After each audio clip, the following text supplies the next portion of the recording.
Surprise ನೋಡಿ. Hi friends, good morning. ಎಲ್ಲರೂ ಹೇಗಿದ್ದೀರಿ? ನಾನು ಚೆನ್ನಾಗಿದ್ದೇನೆ, ನೀವು ಕೂಡ ಸೂಪರ್ ಆಗಿದ್ದೀರಿ ಅಂತ ಅಂದ್ಕೊಳ್ತಾ welcome back to Agnya Pai Kannada vlog channel. Friends, ಈಗ ಲಾಗ್ ಸ್ಟಾರ್ಟ್ ಮಾಡ್ತಾ ಇದ್ದೇನೆ. ಈಗ ಟೈಮ್ ಈಗ 6:15. ನಾನು ನನ್ನ ಡೈಲಿ ರೂಟೀನಲ್ಲ ಇದು, ಬಿಸಿ ನೀರು ಕುಡಿತಾ ಇದ್ದೇನೆ ನೋಡಿ. ಹೊರಗಡೆ ಬೆಳಕು ಹರಿದಿದೆ ಈಗ. ಸೊ ಇವತ್ತು ವಾಕಿಂಗ್ ಕ್ಯಾನ್ಸಲ್. ಯಾಕೆ ಗೊತ್ತಾ? ಮಳೆಯಲ್ಲಿ ಛತ್ರಿ ಹಿಡ್ಕೊಂಡು ಹೋಗ್ಲಿಕ್ಕಾಗೋದಿಲ್ಲ. ಈಗ 6:15 ನಂತರ ಮಳೆ ಕಡಿಮೆ ಆಯಿತು. ಈಗ ವಾಕಿಂಗ್ ಹೋಗ್ಲಿಕ್ಕೆ ಆಗೋದಿಲ್ಲ. ಸೊ ಕೆಲಸ ಇದೆ. ಇವತ್ತು ಚಪಾತಿ ಮಾಡ್ತಾಯಿದ್ದೇನೆ ತಿಂಡಿಗೆ. ಚಪಾತಿ ಹಿಟ್ಟು ಕಲಸೆ ಆಯಿತು.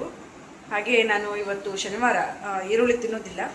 ಸೊ ಹಾಗಾಗಿ ನಾವೆಲ್ಲ ತಿಂತೇವೆ, ನಮ್ಮ ಅತ್ತೆ ತಿನ್ನೋದಿಲ್ಲ. ಹಾಗಾಗಿ ನಾನು ಮತ್ತು ಬೇರೆ ಬೇರೆ ಚಟ್ನಿ ಮಾಡಬೇಕಲ್ಲ, ಹಾಗಾಗಿ ಎಲ್ರಿಗೂ ಸೇರಿ ಒಂದು ಚಟ್ನಿ ಮಾಡ್ತೇನೆ.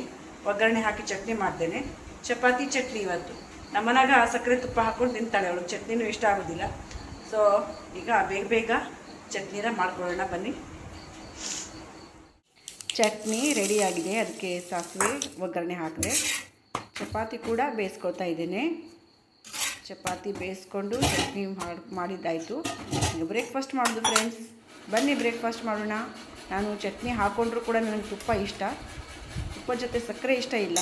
ನಮ್ಮ ಮನೆಗ ಸಕ್ಕರೆ ತುಪ್ಪ ಹಾಕ್ಕೊಂಡು ತಿಂತಾಳೆ. ನಾನು ಚಟ್ನಿ ಮತ್ತು ಹಾಗೆ ತುಪ್ಪ ತಿನ್ನೋದು. ನೋಡಿ, ರೆಡಿ ನಮ್ಮ ಬ್ರೇಕ್ಫಾಸ್ಟ್. ಎಲ್ಲ ಗುಡಿಸ್ಕೊಂಡಿದ್ದಾಯಿತು. ಈಗ ಸ್ವಲ್ಪ ಪಾತ್ರೆ ತೊಳೆದಿದೆ. ಪಾತ್ರೆ ತೊಳೆದು ಅಡುಗೆ ಏನು ಮಾಡೋದು ಅಂತ ಇನ್ನೂ ವಿಚಾರ ಮಾಡಿಲ್ಲ. ಏನಂತ ವಿಚಾರ ಮಾಡಿ ಅಡುಗೆ ಮಾಡಬೇಕು. ಈಗ ಬೇಗ ಪಾತ್ರೆ ತೊಳ್ಕೊಳ್ಬೇಕು. ಬಟ್ಟೆನೂ ನೆನೆ ಹಾಕಿದ್ದೆ. ಇವತ್ತು ಬೇಗ ಒಗಿಬೇಕು ಬಟ್ಟೆನೂ ಕೂಡ. ಪಾತ್ರೆಗಳೆಲ್ಲ ತೊಳೆದಾಯಿತು. ಇವತ್ತು ಅಡುಗೆಗೆ ಹಾಗಲಕಾಯಿ ಸುಕ್ಕ ಮತ್ತು ತವೆ ಮಾಡೋದು ಇವತ್ತು. ಮತ್ತು ನವಿಲು ಕೋನು ಫ್ರೈ, ತವಾ ಫ್ರೈ ತವೆಗಿಡ್ತೇನೆ. ಇವತ್ತು ಶನಿವಾರ. ನನ್ನ ಅನಗ ಕೂಡ ಬೇಗ ಬರ್ತಾರೆ. ಅವಳಿಗೆ ತವೆ ಅಂದರೆ ಇಷ್ಟ. ವೈಟ್ ರೈಸ್ ಮಾಡ್ತೇನೆ. ಮತ್ತು ಹಾಗಲಕಾಯಿ ಗೊಜ್ಜು, ತವಾ ಫ್ರೈ, ನವಿಲು ಕೋನಿಂದು ಇಷ್ಟೇ. ಹಾಗಲಕಾಯಿ ಬೇಯಿಸ್ಲಿಕ್ಕೆ ಇಟ್ಕೊಂಡಿದ್ದೀನಿ. ನಾನು ಆವಾಗ ಹೇಳಿದ್ದೆ ಅಡುಗೆಗೆ ಇವತ್ತು ನವಿಲು ಕೋನ್ ಫ್ರೈ ಮಾಡೋದಂತ. ತವಾ ಫ್ರೈ ಕ್ಯಾನ್ಸಲ್ ಆಯಿತು. ಅದ್ರ ಬದಲಿಗೆ ಬೇರೆ ಫ್ರೈ ಮಾಡೋದು. ನನ್ನ ಹಸ್ಬೆಂಡಿಗೆ ಕಾಲ್ ಮಾಡಿ ಸ್ವಲ್ಪ ಬಂದು ಹೋಗು ಶಾಪ್ ಹತ್ರ ಅಂದರು. ಎಂತ ಕಾಳು ಗೊತ್ತಾಗಲಿಲ್ಲ. ಆಮೇಲೆ ನೋಡಿದರೆ ತೋರಿಸ್ತೀನಿ ನಿಮಗೇನೋ ಸರ್ಪ್ರೈಸ್ ನೋಡಿ. ಗೊತ್ತಾಗಲಿಲ್ಲ ಅಲ್ಲ? ಹೀಗೆ ನೋಡಿದ್ರೆ ಗೊತ್ತಾಗತ್ತಾ? ಮಣ್ಣು ಈಗಲಾದರೂ ಗೊತ್ತಾಯ್ತಾ? ಹೇಳ್ತೀನಿ ಏನಂತ, ತೋರಿಸ್ತೇನೆ ಯಾವ ರೀತಿ ಇದೆ ಎಲ್ಲ ಅಂತ. ಫ್ರೆಂಡ್ಸ್, ಕವರ್ ಓಪನ್ ಮಾಡಿದಾಗ ನನಗಂತೂ ಖುಷಿಯಾಗಿತ್ತು. ಆದರೆ ಇದು ಕೆಳಗೆ ಹಾಕಿ ಚೆಲ್ಲಿದ ಮೇಲೆ ನನಗೆ ಸ್ವಲ್ಪ ಬೇಜಾರಾಯಿತು. ಯಾಕಂದರೆ ನಾನು ಮಶ್ರೂಮ್ ಅಂದರೆ ಈ ಥರ ದೊಡ್ಡದಾಗಿ ಚೆನ್ನಾಗಿರುತ್ತೆ, ತವಾ ಫ್ರೈ ಮಾಡ್ಬೋದು ಅಂತ ಅಂದ್ಕೊಂಡಿದ್ದೆ. ತಂದಾಗ ನೋಡಿದರೆ ಇಷ್ಟು ಚಿಕ್ಕದು. ಇದು ಬಾಜಿ ಮಾಡಲಿಕ್ಕೆ ಮಾತ್ರ ಸರಿ ಆಗುತ್ತೆ. ಇದರಲ್ಲಿ ಫ್ರೈ ಮಾಡಲಿಕ್ಕೆ ಆಗೋದಿಲ್ಲ. ಈಗ ಇಷ್ಟು ತೆಗೆದುಕೊಂಡು ಇಟ್ಟಿದ್ನಲ್ಲ ನಾನು, ಅಷ್ಟನ್ನೇ ಮಾತ್ರ ಫ್ರೈ ಮಾಡ್ಬೋದು. ಸರ್ಪ್ರೈಸ್ ಆದರೂ ಸ್ವಲ್ಪ ನನಗೆ ನಿರಾಶೆನೂ ಕೂಡ ಆಯಿತು.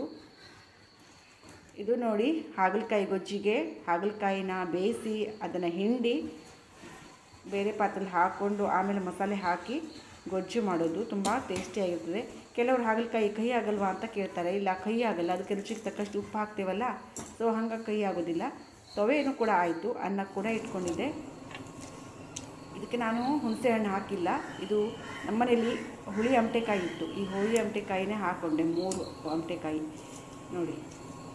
ಇದು ಹುಳಿಗೆ ಚೆನ್ನಾಗಿ ಆಗುತ್ತೆ. ಹುಳಿ, ಖಾರ ಮತ್ತು ಉಪ್ಪು ಎಲ್ಲ ಮಿಕ್ಸಾಗಿ ಇದು ತುಂಬ ಕಹಿ. ಮತ್ತು ನೋಡಿ, ಸ್ವಲ್ಪ ರುಚಿಗೆ ತಕ್ಕಷ್ಟು ಬೆಲ್ಲ ಹಾಕ್ಕೊಂಡೆ. ಈಗ ಕಹಿ ಆಗಲ್ಲ. ಸ್ವಲ್ಪ ಬೆಲ್ಲ ಹಾಕ್ಕೊಂಡ್ರೆ ಕಹಿ ಆಗಲ್ಲ. ತುಂಬ ಸಲ ಒಬ್ಬರು ನನ್ನ ಕಮೆಂಟಲ್ಲಿ ಕೇಳಿದರು, ಹಾಗಲಕಾಯಿ ಕಹಿ ಆಗಲ್ವಾ ಅಂತ. ಇಲ್ಲ, ಸ್ವಲ್ಪ ಕಹಿ ಆಗಲ್ಲ. ಯಾಕಂದರೆ ಬೇಯಿಸಿ ಅದು ನೀರು ತೆಗೆದಿರ್ತೇವಲ್ಲ, ಕಹಿ ಆಗೋದಿಲ್ಲ. ಮತ್ತು ಸ್ವಲ್ಪ ಬೆಲ್ಲನೂ ಸೇರಿಸ್ತೀವಿ. ಸೊ ಹಾಗಾಗಿ ಸೂಪರಾಗಿರುತ್ತೆ. ಇವತ್ತು ಸ್ವಲ್ಪ ಬಿಸಿಲಿದೆ ಅಂತ ನಾನು ಬೆಡ್ಶೀಟ್ ಕೂಡ ಒಣಗ್ಲಿಕ್ಕೆ ವಾಶ್ ಮಾಡಲಿಕ್ಕೆ ಹಾಕಿದ್ದೆ. ಅದು ಕೂಡ ಹಾಕ್ಕೊಂಡೆ. ಮತ್ತು ಬಟ್ಟೆ ಎಲ್ಲ ಇವತ್ತು ಹ್ಯಾಂಡ್ ವಾಶೇ ಮಾಡಿದೆ. ವಿಶೇಷ ಅಂದರೆ ನಾನು ಯಾವಾಗಲೂ ಬೆಡ್ಶೀಟೆಲ್ಲ ಮಷೀನಲ್ಲಿ ಹಾಕ್ತಿದ್ದೆ. ಆದರೆ ಇವತ್ತು ನಾನು ಹ್ಯಾಂಡ್ ವಾಶ್ ಮಾಡಿನೇ ಹಾಕಿದೆ. ನೋಡಿ, ಇದು ಪೇರ್ಲೆ ಹಣ್ಣು ತಿಂದ್ಕೊಂಡು ಬಂದೆ. ಈಗ ನೋಡಿ, ಅವಿಲ್ಕೊಂಡು ಮತ್ತೆ ಫ್ರೈ ಮಾಡಿದೆ. ಯಾಕಂದರೆ ಮಶ್ರೂಮ್ ಸ್ವಲ್ಪನೇ ಇತ್ತು, ಅದು ಸಾಕಾಗೋದಿಲ್ಲ ಅಂಥೇಳಿ ಎರಡಕ್ಕೂ ಕೂಡ ಉಪ್ಪು ಹಚ್ಚಿ ಇಟ್ಕೊಂಡೆ. ಫ್ರೈ ಮಾಡಬೇಕು. 1 ಗಂಟೆ 15 ನಿಮಿಷ, 1:30 ಅಷ್ಟರಲ್ಲಿ ನಮ್ಮ ಮನೆಗೆ ಬರ್ತಾಳೆ ಮನೆಗೆ, ಹಾಫ್ ಡೇ ಅಲ್ಲ. ಸೊ ಹಾಗಾಗಿ ನಾನು ಬೇಗ ತವಾ ಫ್ರೈ ಮಾಡಲಿಕ್ಕೆ ಮಶ್ರೂಮ್ ಮತ್ತು ನವಿಲುಕೋರಿ ಎರಡೂ ಉಪ್ಪೆಲ್ಲ ಹಚ್ಚಿ ರೆಡಿ ಮಾಡಿಟ್ಟಿದ್ದೀನಿ. ಈಗ ಹಾಕ್ತೇನೆ, ತವ ಮೇಲೆ ಹಾಕಿ ನೆಲ ಒರೆಸ್ಲಿಕ್ಕೆ ಹೋಗ್ತೇನೆ. ಅವಳು ಹಸಿವೆ ಅಂತ ಬರ್ತಾಳೆ. ನವಿಲುಕೋನ್ ತವಾ ಫ್ರೈ ಮಾಡಿಕೊಂಡ್ರೆ ತುಂಬ ಚೆನ್ನಾಗಿರುತ್ತೆ. ಈ ನವಿಲುಕೋನಂತೂ ತುಂಬ ಎಳೆಯದು, ಅಂದರೆ ಬಲ್ತಿಲ್ಲ. ಸೊ ಹಾಗಾಗಿ ತುಂಬ ಚೆನ್ನಾಗಾಗತ್ತೆ ಅದು. ಮತ್ತು ಮಶ್ರೂಮ್ ಕೂಡ ಹಾಕ್ತಾ ಇದ್ದೇನೆ ನೋಡಿ. ಆ ಸೌಂಡು ಇದೆಯಲ್ಲ ಮತ್ತು ಪರಿಮಳ ಇದೆಯಲ್ಲ, ಈಗಲೇ ತಿಂದುಬಿಡಬೇಕು ಅನಿಸ್ತಾ ಇದೆ, ಅಷ್ಟು ಚೆನ್ನಾಗಿರುತ್ತೆ ನವಿಲುಕೋನ್ ಮತ್ತು ಮಶ್ರೂಮ್ ಅಂತೂ ನನಗೆ ನನ್ನ ಹಸ್ಬೆಂಡ್ ಇವತ್ತು ಸರ್ಪ್ರೈಸಾಗಿ ತಂದು ಕೊಟ್ಟಿದ್ದಾರೆ. ಏನೋ ಶಾಪ್ ಹತ್ರ ಏನೋ ಕೊಡ್ತೀನಿ ಅಂತ ಹೇಳಿದ್ರು. ನಾನು ಏನಿರ್ಬೋದು, ಫ್ರೂಟ್ಸ್ ಅಥವಾ ಏನಾದರೂ ಇರ್ಬೋದು ಅಂತ ಅಂದ್ಕೊಂಡೆ. ನೋಡಿದ್ರೆ ನನಗೆ ಇಷ್ಟವಾದ ಮಶ್ರೂಮ್. ನಾನು ಯಾವಾಗಲೂ ಹೇಳ್ತಾ ಇರ್ತಿದ್ದೆ ನನಗೆ ಮಶ್ರೂಮ್ ಇಷ್ಟ, ಅವರಿಗೂ ಗೊತ್ತಿದೆ ಇಷ್ಟ ಅಂತ.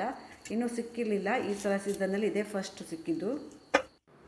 ಫ್ರೆಂಡ್ಸ್ ನಮ್ಮ ಮನೆಗೂ ಕೂಡ ಸ್ಕೂಲಿಂದ ಬಂದ ತಕ್ಷಣ ಹಸಿವೆ ಅಂದ್ಲು. ಹಾಗಾಗಿ ಎಲ್ಲರೂ ಸೇರಿ ಊಟ ಮಾಡ್ತಾಯಿದ್ದೇವೆ. ಬಿಸಿ ಅನ್ನ, ತವೆ ಮತ್ತು ಹಾಗಲಕಾಯಿ ಗೊಜ್ಜು, ನವಿಲುಕೋನ್ ಮತ್ತು ಮಶ್ರೂಮ್ ಫ್ರೈ. ತುಂಬ ಖುಷಿಯಾಗುತ್ತೆ ಎಲ್ಲರೂ ಸೇರಿ ಬಿಸಿಯಾಗಿ ಊಟ ಮಾಡಿದೆ ಅಲ್ಲ. ಬನ್ನಿ ಊಟ ಮಾಡುವ. ಮಾತ್ರ ಯಾವಾಗಲೂ ಮಿಸ್ ಆಗ್ತಾರೆ, ಯಾಕಂದರೆ ಅವರು ಊಟ ಮಾಡೋದು ತುಂಬ ಲೇಟು. ಸೊ ಹಾಗಾಗಿ ನಾವು ಶನಿವಾರ ಮಾತ್ರ 3 ಜನ ಕೂತ್ಕೊಂಡು ಊಟ ಮಾಡೋದು. ಖುಷಿಯಾಗತ್ತೆ. ಸೂಪರ್ ಇರುತ್ತೆ. ಟೈಮ್ ಈಗ 2:30. ಊಟ ಎಲ್ಲ ಮುಗಿಸಿ ಎಲ್ಲರದ್ದು ಊಟ ಆಯಿತು. ಪಾತ್ರೆ ತೊಳೆದು ಕಿಚನ್ ಕಟ್ಟೆನ ಒರೆಸ್ಕೊಂಡಿದ್ದಾಯಿತು. ಇಲ್ಲಿ ನೋಡಿ ಜುಮ್ಮನ್ಕಾಯಿ, ಯಾರಿಗೆಲ್ಲ ಗೊತ್ತಿಲ್ಲ ನೋಡಿ, ಇದು ಜುಮ್ಮನ್ಕಾಯಿ, ಇದು ಎಳೆ ಜುಮ್ಮನ್ಕಾಯಿ ಇದು, ಆದರೆ ಹಸಿದು. ಇದನ್ನ ಈ ಥರ ಇಲ್ಲಿ ಒಣಗಿಸ್ಲಿಕ್ಕೆ ಇಡೋದು. ತಂತಾನೆ ಒಣಗತ್ತೆ. ಒಣಗಿದ ಮೇಲೆ ಅದ್ರ ಒಳಗೆ ಕಪ್ಪು ಬೀಜ ಇರುತ್ತೆ. ಆ ಬೀಜ ಹೊರಗಡೆ ಹೋಗಿ ಇದು ಮಾತ್ರ ಇರುತ್ತೆ, ಕಪ್ಪಾಗುತ್ತೆ. ಅದನ್ನೇ ಜುಮ್ಮನ್ಕಾಯಿ ಅಂತೀನಲ್ಲ ನಾನು ಸಾರಿ ಹಾಕೋದು. ಅದೇ ನಮ್ಮ ಈ ಉತ್ತರ ಕನ್ನಡದಲ್ಲಿ ಎಲ್ರಿಗೂ ಗೊತ್ತಿದೆ.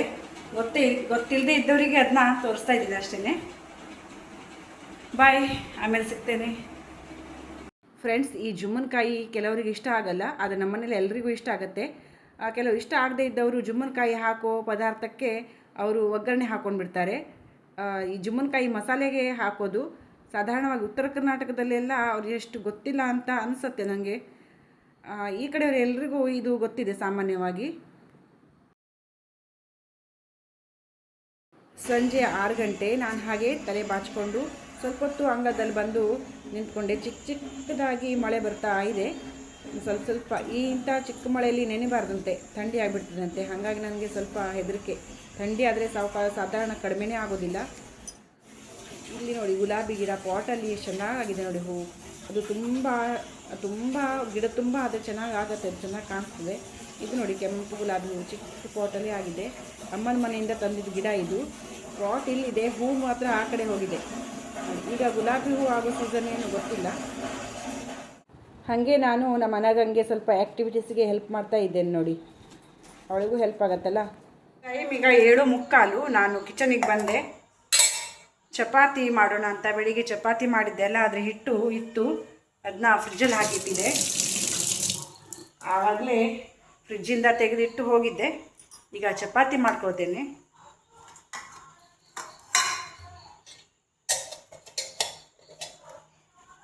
ಅನ್ನ ಬಿಸಿ ಮಾಡಾಯಿತು, ಹಾಲು ಕಾಸ್ಲಿಕ್ಕೆ ಇಡಬೇಕೀಗ.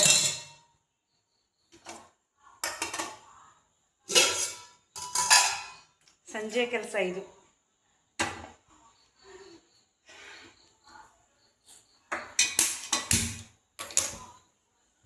ಕರೆಕ್ಟ್ 8 ಗಂಟೆ. ನಾನು ಚಪಾತಿ ತಿನ್ನೋ ಟೈಮ್ ಈಗ. ಚಪಾತಿ ತಿಂದು ಆಮೇಲೆ ಸಿಗ್ತೇನೆ.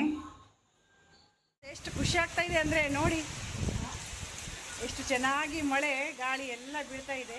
ಇಷ್ಟು ದಿನ ಸೆಕೆ ಆಗ್ತಿತ್ತು ಒಳಗಡೆ, ಈಗ ಮಳೆ ಬಂದು ತಂಪು ವಾತಾವರಣ, ಖುಷಿ ಆಗ್ತದೆ. Wow, super scenery. ನೋಡಿ ಎಂಜಾಯ್ ಮಾಡಿ. ನಾನು ಸ್ವಲ್ಪ ಹೊತ್ತು ಚಪಾತಿ ತಿಂದು ಬಂದಲ್ಲ, ಸ್ವಲ್ಪ ಹೊತ್ತು ಅಂಗಳದಲ್ಲಿ ಹಾಗೆ ಓಡಾಡ್ತಿದ್ದೆ. ನೋಡಿದರೆ ಮಳೆ ಹೊರಗಡೆ. ವಾವ್, ಖುಷಿ ಆಗ್ತದೆ. Super climate.